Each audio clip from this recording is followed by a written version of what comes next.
Okay, adrenal cortex का पहला layer क्या था? Zona glomerulosa. अब हम लोग सेकंड लेयर को डिस्कस करने वाले हैं। क्या है सेकंड लेयर? जोना फेसिकुलेटा, जो मिडिल लेयर, या फिर इसको क्या कह सकते हैं, ये क्या है? Second layer of adrenal cortex. अच्छा, यहाँ से रिलीज जो हार्मोन होता है उसको क्या कहते हैं? ग्लूकोकॉर्टिकॉइड्स। जो प्राइमरी हार्मोन यहाँ पे हम लोग जो डिस्कस करने वाले वो क्या होगा? कॉर्टिसोल।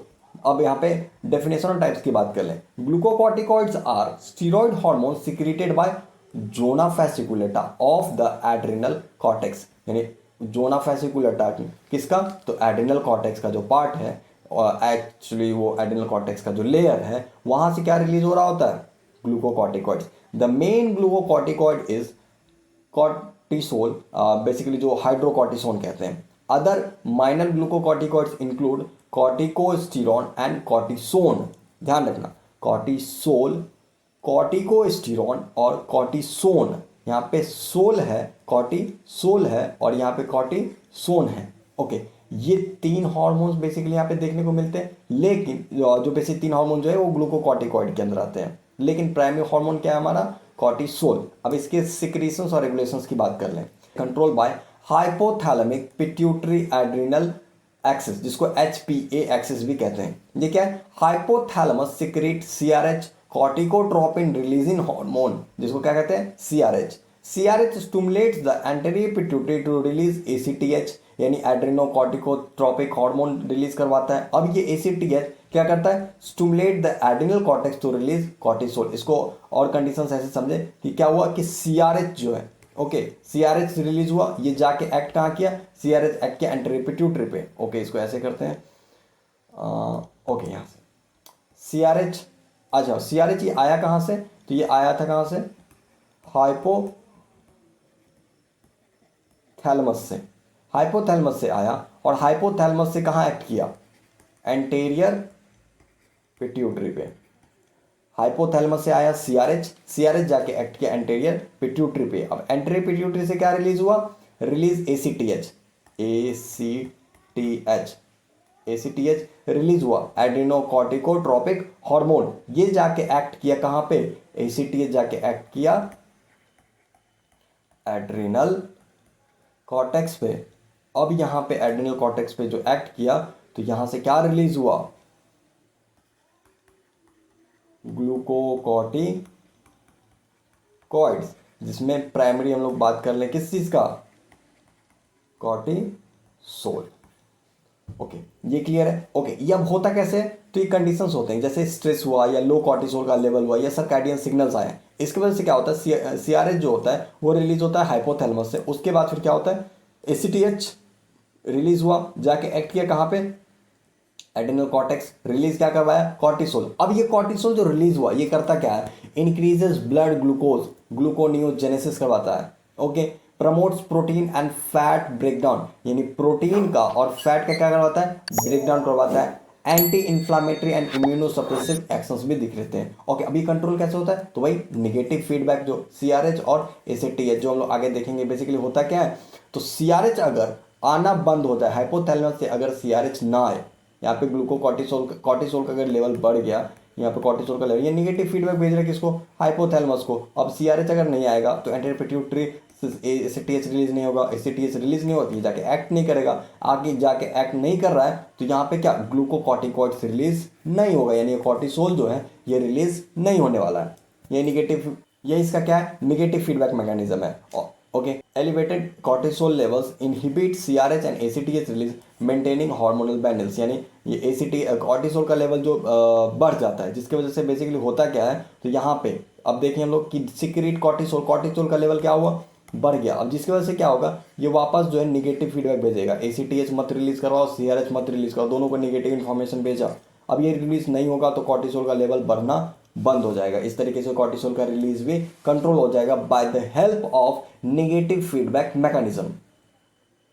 ओके, अब सर्कैडियन रिदम थोड़ा सा यहाँ पे मजेदार चीजें हैं। क्या? कि कॉर्टिसोल सिक्रीट्स सोज डाययूरिनल वेरिएशंस। यहाँ पे क्या होता है कि पूरे दिन में 24 आवर्स में क्या होता है? टाइमिंग के अकॉर्डिंग वेरिएशंस दिखाते हैं। जैसे क्या होता है?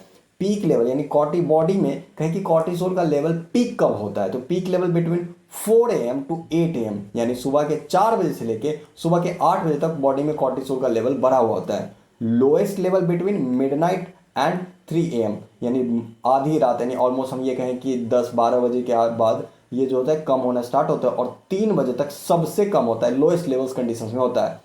डिस्ट्रप्शन एग्जांपल नाइट शिफ्ट में take several days to readjust. अब क्या होता है कि बॉडी सर्कैडियन रिदम फॉलो करता है, क्या है कि बॉडी का अपना इंटरनल क्लॉक है, उस तरीके से बॉडी बिहेव करता है। बेसिकली ये सर्कैडियन रिदम भी जो है अलग अलग चीज़ों से इन्फ्लुएंस होता है, जिसमें कह लें कि बाहरी सनलाइट का जो इन्फ्लुएंस है कि किस तरीके से डे और नाइट का जो कंडीशंस है उस चीज़ को हमारा बॉडी फॉलो करता है। अब कुछ पर्सन है जो नाइट ड्यूटी करते हैं, उनका बॉडी अब क्या, वो दिन में सो रहे हैं हाँ और रात में जग रहे हैं, रात में काम कर रहे हैं, बॉडी को ग्लूकोज चाहिए होगा रात में। अब उन सारे कंडीशंस में क्या होता है, बॉडी कंफ्यूज हो जाता है, जिसकी वजह से यहाँ पे क्या होता है, डिस्ट्रप्शन। अब डिस्ट्रप्शन कैसे हो गया, तो नाइट शिफ्ट की वजह से अगर देखने को मिले तो अब इसको अपने नॉर्मल कंडीशंस आने में may take several days to readjust, यानी प्रॉपर वो अपने एडजस्टमेंट ये वाले कंडीशंस में एडजस्टमेंट आने में उसको प्रॉब्लम हो सकती है, कुछ दिन लग सकते हैं वो एडजस्ट होगा। स्ट्रेस रिस्पॉन्स की बात कर ले, स्ट्रेस फिजिकल या psychological infection surgery increases ACTH and cortisol level. अब क्या होगा, क्या तो फिजिकल कंडीशन या साइकोलॉजिकल कंडीशंस भी है, यानी फिजिकल स्ट्रेस या साइकोलॉजिकल स्ट्रेस या किसी इन्फेक्शन या सर्जरी, इन सारे कंडीशंस में क्या होता है, एसीटीएच का लेवल बढ़ जाता है और कॉर्टिसोल का लेवल बढ़ जाता है बॉडी में।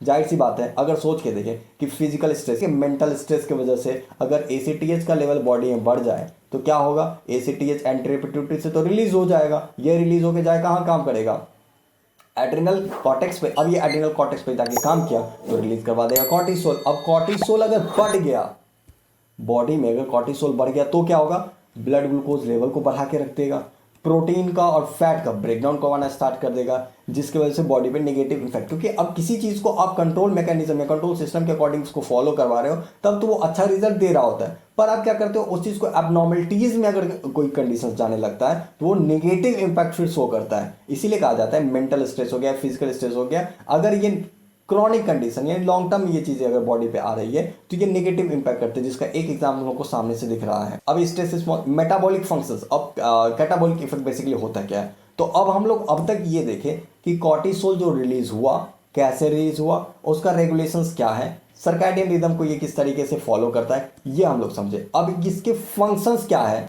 यानी कॉर्टिसोल जो रिलीज हुआ वो किस तरीके से, जब हम लोग यहाँ पे बात किए थे, यहाँ पे हम लोग डिस्कस किए थे कि क्या करता है, वो इंक्रीज ब्लड ग्लूकोज लेवल को बढ़ाता है, कैसे बढ़ाता है, या अलग अलग जो भी सिस्टम्स हम लोग यहाँ पे देख रहे हैं कि ये कंडीशन प्रमोट करता है प्रोटीन और फैट के ब्रेकडाउन को, तो कैसे करता है ये हम लोग समझने वाले हैं। ओके, जिसे मेटाबॉलिक इफेक्ट में पहले हम लोग डिस्कस करने वाले हैं कार्बोहाइड्रेट्स मेटाबॉलिज्म। कार्बोहाइड्रेट मेटाबॉलिज्म में क्या है कि promotes gluconeogenesis, glucose formation from the protein. अब ये क्या होता है, कॉर्टिसोल का लेवल बढ़ा हुआ है जो कार्बोहाइड्रेट के मेटाबॉलिज्म में इन्फ्लुएंस करता है। अब क्या करता है, तो वो कॉर्टिसोल क्या करवाता है, प्रमोट करवाता है ग्लूकोनियोजेनेसिस, यानी नए ग्लूकोज का formation with the help of protein और फैट के इन्वॉल्वमेंट की वजह से क्या होता है, नया ग्लूकोज बनवाने लगता है। So hyperglycaemia by breaking down glycogen forming in new glucose, यानी क्या होता है, जो ग्लाइकोजन लीवर और स्केलेटल मसल्स में स्टोर है उन ग्लाइकोजन को भी ब्रेक डाउन करवाने लगता है और वहां से नए ग्लूकोज, फिर वहां से एक्चुअली ग्लूकोज बनवाने लगता है। होता क्या है, और नेक्स्ट क्या करवाता है, so protein catabolic action to make glucose, protein को भी नहीं छोड़ता, यहाँ पे प्रोटीन हमको दिख रहा है ना, सो प्रोटीन पे भी कैटाबॉलिक इफेक्ट दिखाता है और नए ग्लूकोज वहां से बनाते हैं, जो अल्टीमेटली हम लोग बात करें कि ग्लूकोनियोजेनेसिस की, कि वहां पे प्रोटीन से ग्लूकोज बनवाने लगता है। डिक्रीज द, ध्यान से, decrease the peripheral uptake of glucose act as anti insulin, यानी इंसुलिन जो बॉडी में ब्लड ग्लूकोज लेवल को कम करता है, कॉर्टिसोल आता है ब्लड ग्लूकोज लेवल को बढ़ा देता है, इंसुलिन के अपोजिट काम करने लगता है, यानी बॉडी के ब्लड ग्लूकोज लेवल को बढ़ा के रख देता है। अब ये प्रोटीन पे किस तरीके से काम करता है ये हम लोग देखने वाले हैं। प्रोटीन जो सेल के अंदर मौजूद है उस पर एक्ट कौन किया, कॉर्टिसोल। कौन एक्ट किया, कॉर्टिसोल। कॉर्टिसोल एक्ट किया, प्रोटीन का ब्रेकडाउन करवाया, क्या बनाया, एमिनो एसिड। अब ये एमिनो एसिड जो यहाँ से, अब जो एमिनो एसिड यहाँ पे एमिनो एसिड जो बन गया है, ये एमिनो एसिड्स कहाँ आएंगे, ब्लड में आएंगे। अब ब्लड से बेसिकली जो ब्लड से पहुँचते कहाँ पहुँचेंगे, ब्लड वेसल्स में। ब्लड वेसल्स में जो एमिनो एसिड्स आए तो ब्लड सप्लाई तो बॉडी में पार्ट्स में, तो यहाँ पे ये ब्लड सप्लाई जो जाता है कहाँ पे, लीवर में पहुंचा। यहाँ पे कहाँ पहुंचा, लीवर में। अब लीवर में जो एमिनो एसिड्स आया, इस एमिनो एसिड्स को क्या बना दिया, glucose, by the process of gluconeogenesis. यानी ग्लूकोनियोजेनेसिस एक प्रोसेस है जिसमें क्या होता है कि जो एमिनो एसिड्स लीवर में पहुंचा उसको क्या बना दिया, ग्लूकोज। यानी सोच के देखिए, कॉर्टिसोल बॉडी के स्टोर जो प्रोटीन्स है उस प्रोटीन को तोड़ दिया और लास्ट में क्या बनवा दिया, ग्लूकोज। कैसे बनवाया ये हम लोग डिस्कस कर दिए। इसी तरीके से क्या करता है ये ब्लड ग्लूकोज लेवल को बढ़ा देता है। नेक्स्ट क्या करता है लिपिड का metabolism, stimulate lipolysis breakdown of triglycerides fatty acid glycerol for energy. अब बेसिकली क्या होता है जो लिपिड बॉडी में स्टोर्ड है उसको भी ब्रेक डाउन करके ट्राइग्लिसराइड्स और फैटी एसिड्स और ग्लिसरॉल में तोड़ देता है। अब जब इनको तोड़ दिया फ्री फैटी एसिड्स में तो इसको क्या करता है एनर्जी के लिए यूटिलाइज करवाता है, यानी जो बॉडी में प्रोटीन था उसका ग्लूकोज बनवा दिया। अब क्या किया जो लिपिड है ओके जो लिपिड बॉडी में ऑलरेडी है उसको क्या किया उसको भी तोड़ करके उसका भी मेटाबोलाइज करके क्या कर दिया फैटी एसिड और ग्लिसरॉल में बना दिया। अब जिसको क्या करेगा एनर्जी के लिए यूज कर लेगा। प्रोटीन मेटाबॉलिज्म में स्टिमुलेट्स देखने यानी प्रोटीन मेटाबॉलिज्म एक और चीज देखने को मिल रहा होता है तो प्रोटीन पे कैटाबॉलिक एक्शंस दिख रहा है, यानी प्रोटीन को तोड़ रहा है तो क्या करता है कैटाबॉलिज्म करवा रहा है, यानी प्रोटीन को तोड़ रहा है जिसको हम क्या कर रहे हैं protein catabolism. Releases amino acid into the blood, amino acids are used for energy enzyme protein synthesis. या तो वहां पे ग्लूकोज बना लिया वो कंडीशन देखें, या फिर प्रोटीन को तोड़ करके एनर्जी में यूज कर लिया, या फिर एंजाइम या प्रोटीन सिंथेसिस में यूज कर लेता है। और उसके बाद क्या renal effect, weak mineralocorticoid effect promote sodium water reabsorption in the renal tubules, यानी थोड़ा सा वो रीनल ट्यूब्यूल्स पे भी एक्ट कर रहा होता है एक वीक मिनरलोकॉर्टिकॉइड्स की तरह। यानी कॉर्टिसोल जो अपने आप में क्या है एक ग्लूकोकॉर्टिकॉइड है। ओके ये क्या है ग्लूकोकॉर्टिकॉइड हार्मोन है जो रिलीज हुआ बॉडी में ब्लड ग्लूकोज लेवल को बढ़ाया, प्रोटीन पे कैटाबॉलिक इफेक्ट्स हो किया, लिपिड पे लाइपोलाइसिस करवाई, लिपिड को तोड़ करके जो लिपिड स्टोर था उसका एनर्जी में यूज कर लिया। लेकिन कुछ छोटे से मात्रा में क्या करता है ये एक वीक मिनरलोकॉर्टिक कमजोर मिनरलोकॉर्टिकॉइड की तरह भी कई बार काम करता है। क्या करता है उसमें तो सोडियम और वाटर का रीअब्जॉर्प्शन करवाता है, यानी जो सोडियम ब्लड में या फिल्टर आउट होकर के यूरिन में चला जाता है उसको रीअब्जॉर्ब करके ब्लड में ले आता है और वाटर को भी ले आता है। Okay second layer clear, zona fasciculata. Okay inner layer की अगर हम बात करें तो क्या है जोना रेटिकुलरिस, ये क्या सीक्रेट करता है androgen basically main hormone. Example इसका क्या है DHA, sex hormones from the adrenal cortex. ये क्या होता है the adrenal cortex specifically the zona reticularis secrete small amount of, ध्यान रखना ये बड़े अमाउंट पे नहीं स्मॉल अमाउंट पे सीक्रेट करता है सेक्स हार्मोन जो प्राइमरली क्या होते हैं एंड्रोजेंस। अगर बात करें तो एंड्रोजेंस कहते क्या है तो male sex hormones regardless of sex, यानी बेसिकली होता क्या है इसको कॉमन समझे ये मेल और फीमेल दोनों में रिलीज हो रहा होता है। क्यों क्योंकि जोना रेटिकुलरिस तो मेल और फीमेल दोनों में होता है, तो दोनों में क्या होता है रिगार्डलेस ऑफ सेक्स ये छोटा सा यानी बहुत स्मॉल अमाउंट में मेल सेक्स हार्मोन दोनों मेल फीमेल दोनों में रिलीज हो रहे होते हैं। Types of hormone secreted basically क्या होते हैं तो एंड्रोजेंस और एस्ट्रोजन। देख लें एंड्रोजेंस में जो मेन हार्मोन वो क्या है डीहाइड्रो ईपी एंड्रोस्टेरोन जिसको डीएचए कह रहे हैं, या फिर एंड्रोएस्टिनडायोन।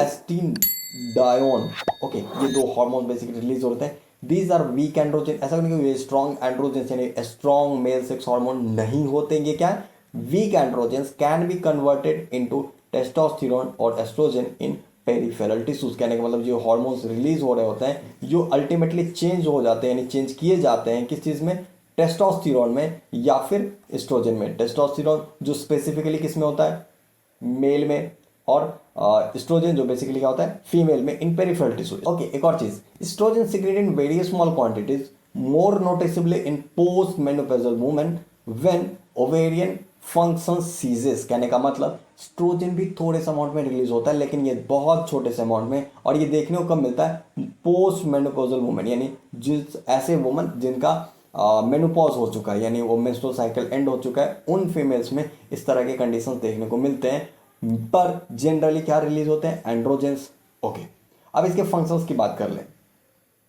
Functions of male sex hormone, तो ये मेल में क्या करता है तो contribute minimally to androgen levels in adulthood, यानी बहुत छोटे से लेवल पे वो कंट्रीब्यूट कर रहा होता है एंड्रोजेंस के लेवल पे। Main androgen production comes from testis. अब मेल में मेल सेक्स हार्मोन ज्यादातर जो आ रहा होता है वो कहां से आता है टेस्टिस से, तो main androgen production comes from testis. In female की अगर बात कर ले play a more significant role because ovaries produce relatively low androgens, ovary से बहुत छोटे से अमाउंट में एंड्रोजन रिलीज होता है कॉन्ट्रीब्यूट्स टू।